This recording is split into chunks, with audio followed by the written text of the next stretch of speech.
இப்போது ஆன் பண்ணுங்கள் சார், ஒரு முறை ஆன் பண்ணுங்கள்.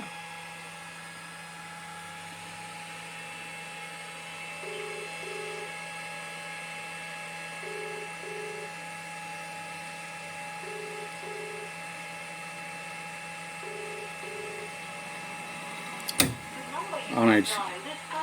இப்போ கேட்டுங்க. தண்ணி வருதுல்ல, நீங்கள் பார்க்கும்போது தெரியுது. இப்போ ஆன் ஆஃப் வந்து கரெக்டாக நடக்குது. இன்னொரு முறை வேணால் ஆஃப் பண்ணிக்கிடுங்க, நடக்குதான்ட்டு.